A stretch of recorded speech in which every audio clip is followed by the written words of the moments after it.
Good day, sir. I am Midshipman Francisco Jan Martin M. from BSMT2 Alpha, and we are here to present our topic for today, Annex 2. Good day, everyone. I'm Midshipman Kabang Chaus Jigalsi, and now I'm gonna present the purpose of Annex 2. The purpose of Annex 2 is ay karaniwang magbibigay ng tsak na impormasyon o mga guidelines to mariners o proseso na kaugnay sa pangunahing dokumento tulad ng isang kasunduan o regulation. Maaaring naglalaman ito ng mga details to help sa pag-unawa o implementasyon ng mga patakaran, kagaya ng mga sa regulation of maritime, and it is the purpose and to provide the detailed information of Annex 2. And Annex 2 typically refers to a specific section in a larger document such as treaty, agreement, or regulatory framework. Its purpose can vary widely depending on the context. Generally, it may serve the outline specific guidelines of purpose, specific guidelines, procedures, and definitions relevant to the main text. And if you provide more details about the document or context, you're referring to the detailed information of Annex 2. And the larger document of purpose of Annex 2 is the noxious, and its purpose can vary depending on the context, such as clarifying, outlining procedures, or presenting data. For example, in international agreements, it might include technical specifications or compliance requirements in project, like the documentation. It could detail timelines or resources needed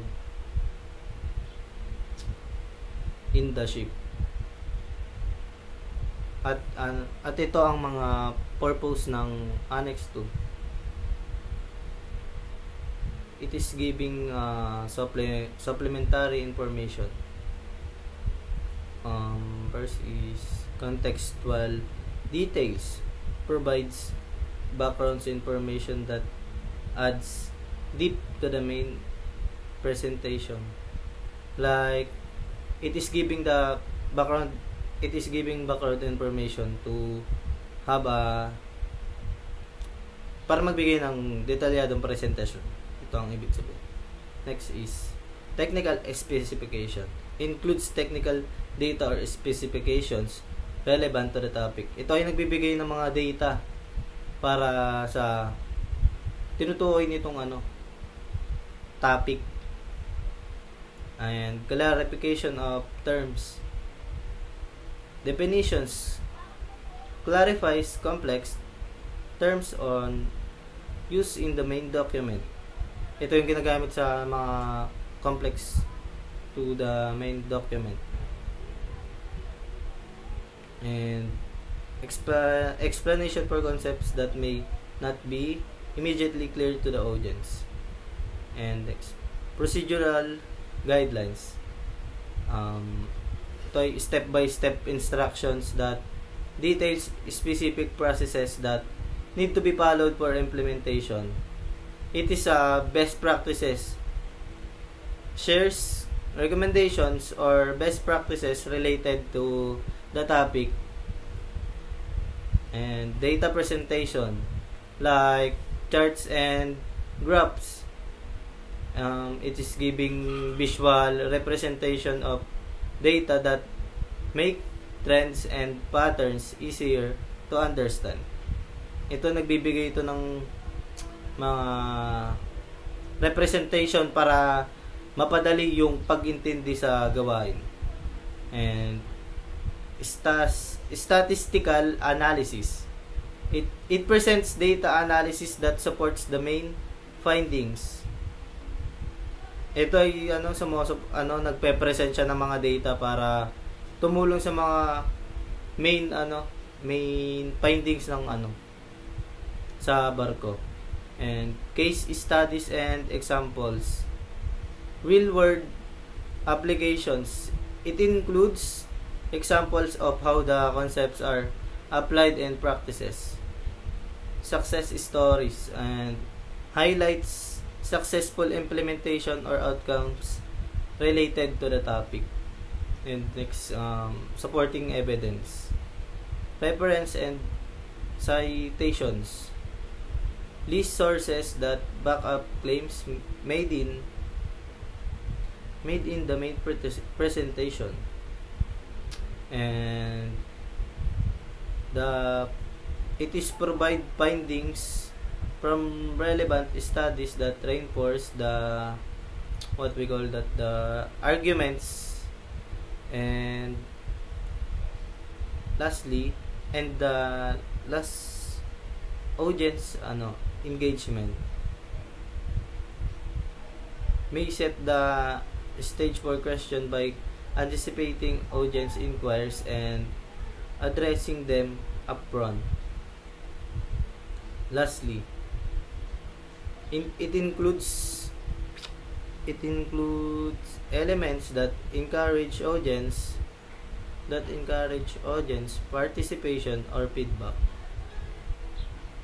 And lastly, the summary and conclusion. Lastly is the summary and conclusion of the purpose of Annex 2. It is essential to mariners that the purpose of Annex 2 outlines recommended actions or further areas for exploration. This comprehensive approach ensures that Annex 2 enhance understanding, supports the main content, and engage the audience effectively. If you need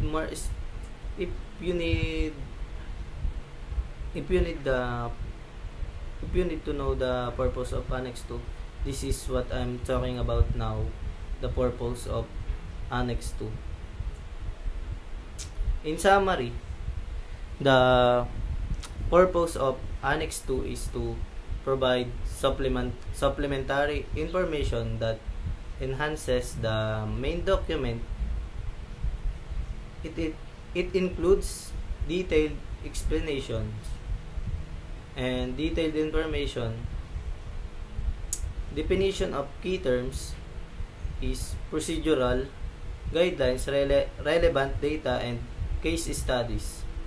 This section aims to clarify complex concepts and to support main findings with evidence, and engage the audience by offering clear takeaways and next steps. Overall, it serves to deepen understanding and facilitate effective implementation of the content, and discussed in the main presentation. And it is now the primary purpose of Annex 2 is to provide detailed information. And thank you everyone for listening the purpose of Annex 2. Hello, good day everyone. I am Midshipwoman Almasanda Nilinsi, and I will discuss the definition of terms of Annex 2. But first, I will discuss the Annex 2. The Marpol Convention was adopted on November 2, 1973 at IMO. The Protocol of 1978 was adopted in response to a spate of tanker accidents in 1976 to 1977. As the 1973 Marpol Convention had not yet entered into force, the 1978 Marpol Protocol absorbed the parent convention. The combined instrument entered into force on October 2, 1983. Kasama sa convention ang mga regulasyon na naglalayong pigilan at mabawasan ang polusyon mula sa mga barko. Both accidental pollution and that from routine operations, at kasalukuyang may kasamang 6 na technical annexes. Ang mga espesyal na lugar na may mahigpit na kontrol sa mga operasyon or operational discharge ay kasama sa karamihan sa mga annex. Details the discharge, criteria and measures for the control of pollutions by noxious liquid substance carried in bulk. Some 250 substances were evaluated and included in the list appended to the convention. The discharge of the residues is allowed only to reception facilities until certain concentrations and conditions, which vary with the category of substance, are complied with. Meaning to say, sa annex na ito, idinidetalye lahat ng pamantayan sa paglabas at sa mga hakbang para sa pagkontrol ng polusyon ng mga nakakalason ng mga likidong sangkap na dala ng mga tao o ng karamihan. Sa annex na ito, nalaman na humigit kumulang 250 na sangkap ang nasuri at isinama sa listahang idinagdag sa convention. In any case, no discharge of residues containing noxious substances is permitted within 12 miles of the nearest land. And now, here are the definition of terms of Annex 2. Number 1, noxious liquid. Something special, a gas or other substance that is noxious is poisonous or very harmful. They died from inhaling noxious fumes, harmful and unpleasant. A noxious smell, influence. Ito yung mga mapapanganib na liquid substances na kung ilalabas sa dagat mula sa paglilinis ng tangke o mga operasyon ng deballasting, ay tinuturing na nagpapakita ng isang maliit na panganib sa alinman sa yamang dagat o kalusugan ng tao at nagbibigay katwiran sa hindi gaanong mahigpit na mga paghihigpit sa kalidad at dami ng discharge sa kapaligiran ng dagat. Next, gas. Gas is a substance that is in a gaseous or vaporous state of matter.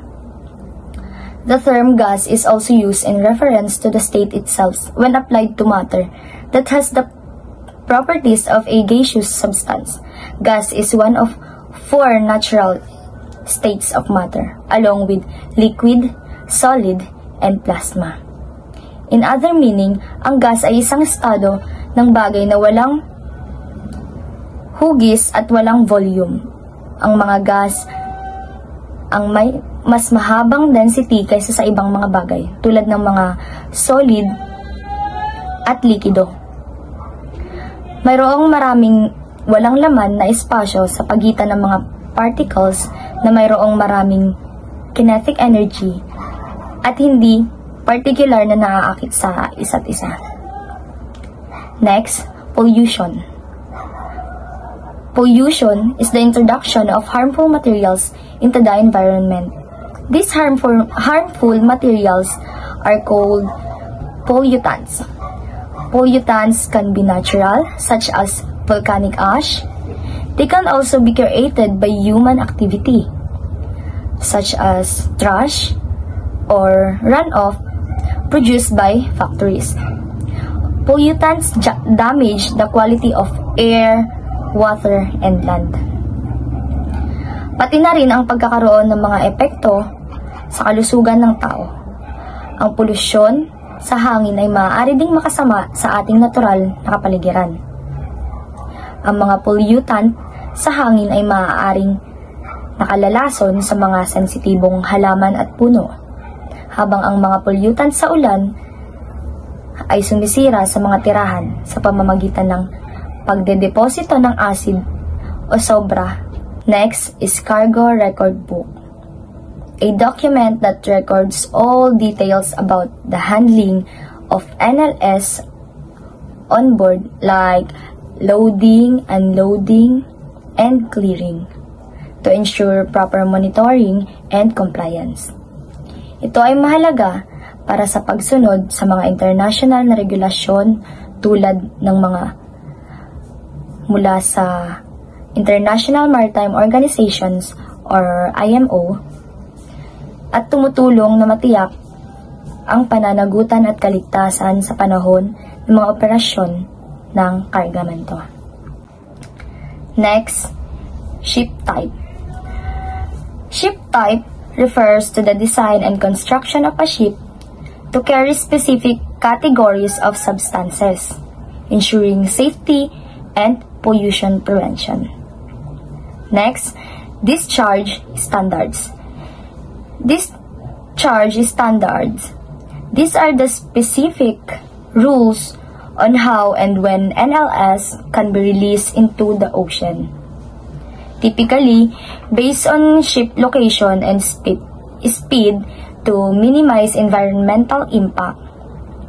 Ito ay tumutukoy sa mga regulasyon na nagtatakda ng mga limitasyon sa mga uri at dami ng mga pollutant na maaaring ilabas sa kapaligiran, partikular sa mga anyong tubig. Ang mga pamantayang ito ay mahalaga para sa pagprotekta sa kalusugan ng publiko, buhay sa tubig at ecosystem. Good evening everyone, and I am Midshipman Bautista from BSMT 2 Alpha. The different noxious liquid substance is acetone is often found in nail polish and remover, and it's flammable. It can cause respiratory and skin irritation. And number 2 is methanol. A toxic alcohol is used as a solvent and antifreeze ingestion and can lead to blindness or death. Number 3 is sulfuric acid, a highly corrosive, commonly used in the industrial application, and it can cause severe burns upon contact. And number 4 is mercury. Mercury is a toxic metal that liquids at low temperature exposure can lead to neurological and organ damage. Next is hydrochloric acid, a corrosive acid that can damage the skin and respiratory tract upon exposure. And next is ammonia. Ammonia solution is found in cleaning products. It releases foams that can cause severe respiratory and eye irritation. And next is benzene, used as solvent and in chemical manufacturing, in highly toxic and lead to leukemia.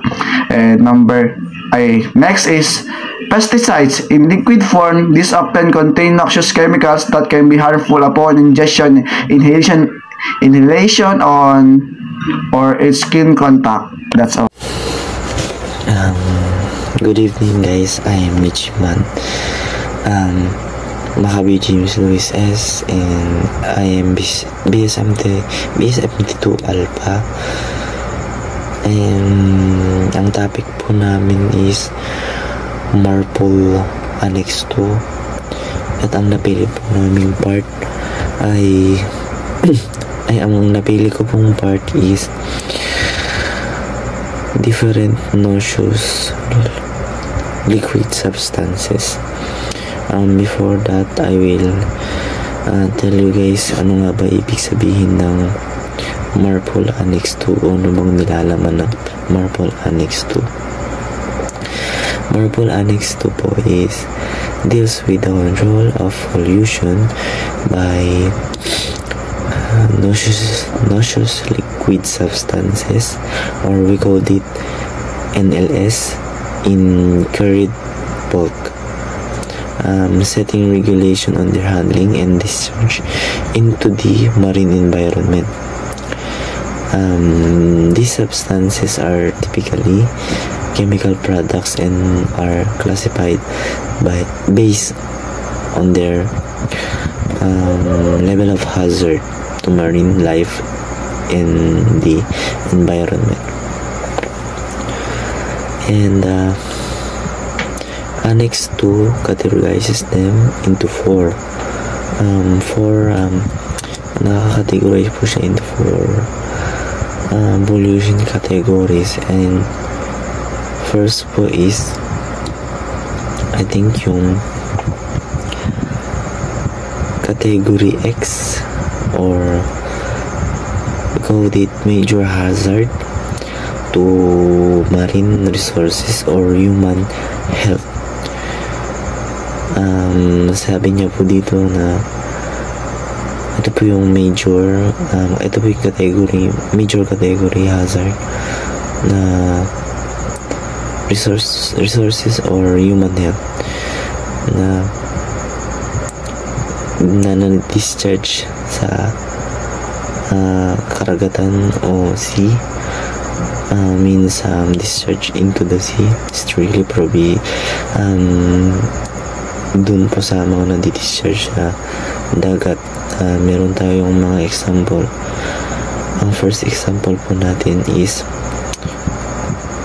acetone cyanohydrin, and pangalawa naman po is benzene sulfonyl chloride. And last naman po is yung last po sa category X, which is carbon tetrachloride. And next naman po is pangalawa is yung category Y, hazardous to marine resources or human health. Ito po yung may banta na sa marine resources or merong epekto sa mga kalusugan ng tao kapag naliligo o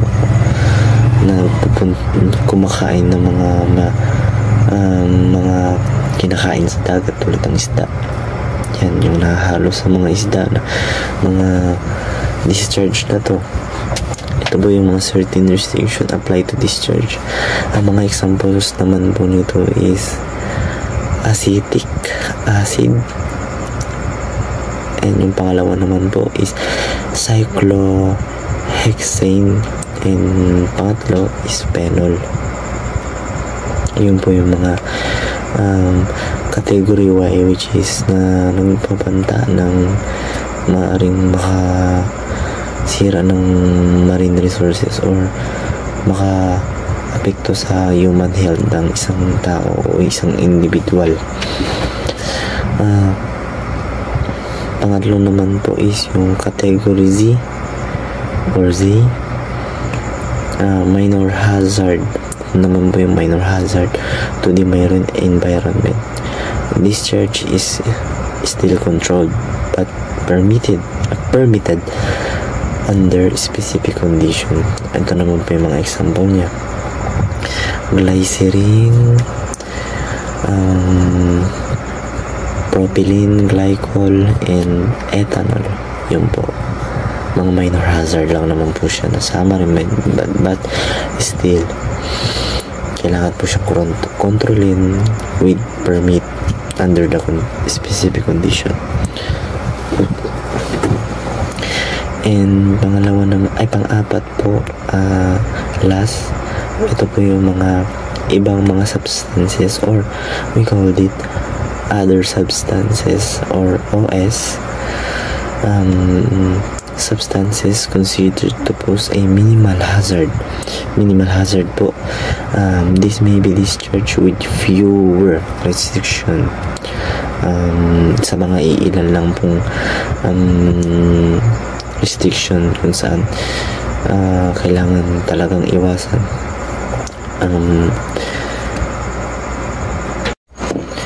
But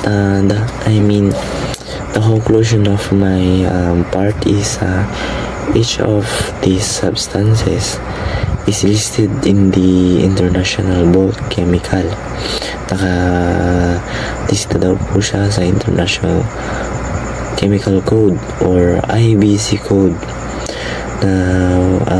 which provides detailed requirements and for their carriage, including ships constructions, equipment, and operational procedures. Compliance with these rules helps reduce the risk of accidental or operational pollution in the marine environment. Ang sabi po dito,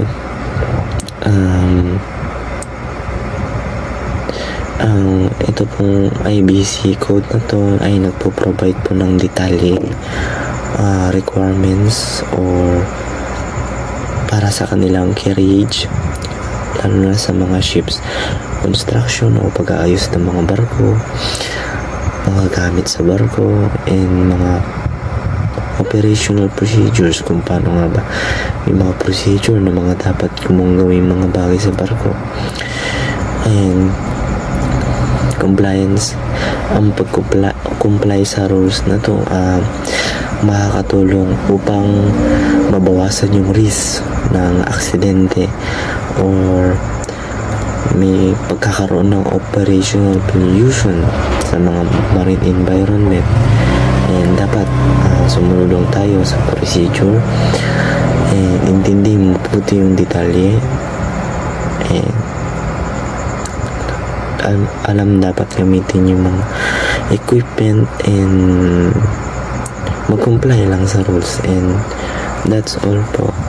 Thank you. I am Midshipman Kinsay Prince Christwill. And I am Midshipman Francisco Jan Martin. And our last topic for today is about methods for prevention of pollution. Annex 2 of the International Convention for the Prevention of Pollution from Ships, MARPOL, is focused on preventing pollution by noxious liquid substances or NLS carried in bulk, adopted by the International Maritime Organization, or also called as IMO. This annex outlines specific methods and operational standards for handling hazardous substances at sea. The goal is to protect marine environments from pollution by chemicals that could be toxic, reactive, or have long-lasting environmental impacts. Let's discuss the key methods for pollution prevention under Annex 2. First of all is the categorization of hazardous substances. Annex 2 classifies noxious liquid substances into 4 categories, which is X, Y, Z, and OS, or other substances. Category X substances pose significant environmental risks and are strictly regulated. And Category Y and Z substances have lower impact levels, with Category Z presenting the least harm. And second is ship design and construction standards. Ship must be equipped with specialized tanks and pumping system to minimize accidental discharge of NLS. The design must ensure that these substances don't come into contact with ballast water or be accidentally released. And third is discharge and handling standards. Discharge of NLS is strictly controlled.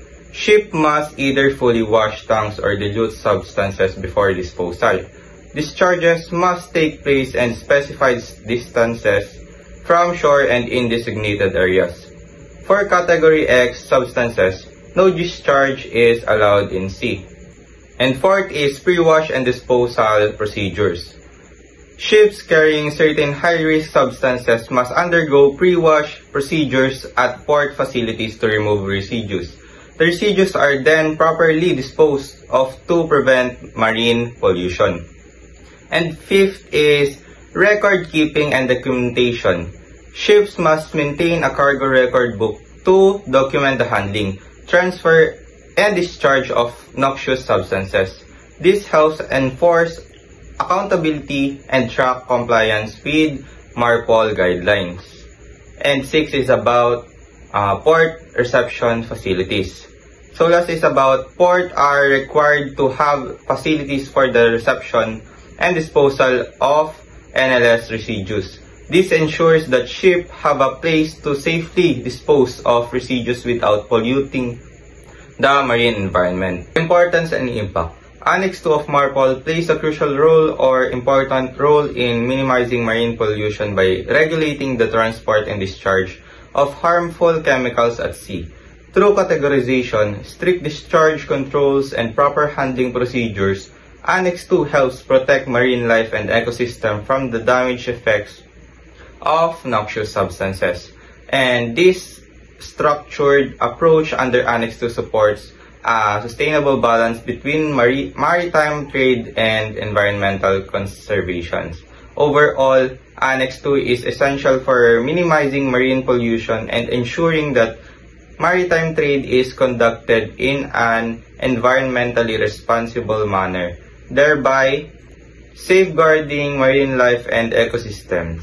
The maritime industry plays a crucial role in global trade, but it also poses significant environmental challenge, particularly in terms of pollution. To mitigate these impacts, various methods have been developed and implemented. One of effective approach is the adoption of stringent international regulation, such as those established by the International Maritime Organization or IMO. This regulation includes the MARPOL Convention, which aims to prevent pollution from ships by controlling operational discharges, managing hazardous cargoes, and setting limits on emission. Compliance with this regulation often requires the use of advanced technologies such as ballast water treatment system and scrubbers that reduce sulfur emissions, along with periodic inspection and enhanced training for crew members on pollution prevention measures. In addition to regulatory frameworks, the maritime industry is increasingly embracing sustainability practice and innovative technologies to minimize environmental harm. The implementation of eco-friendly ship designs, such as those utilizing renewable energy source for propulsion and onboard energy needs, significantly reduce reliance on fossil fuels. Furthermore, many shipping companies are investing in research and development of alternative fuels, such as liquefied natural gas or LNG, and hydrogen, which promise lower emission. Collaboration among stakeholders, including shipping companies, port authorities, and environmental organizations, also plays a crucial role in fostering best practices, sharing knowledge, and engaging community outreach to raise awareness about maritime pollution. Collectively, these methods contribute to a greener maritime industry and promote the sustainable management of ocean resources. My explanation on my report is the maritime sector is at a critical juncture, balancing its vital role in global trade with need to address environmental challenge through regulatory frameworks, innovative technologies, and stakeholders' collaboration. The industry is making significant strides toward minimizing its ecological footprint and ensuring the sustainable management of ocean resources for future generations.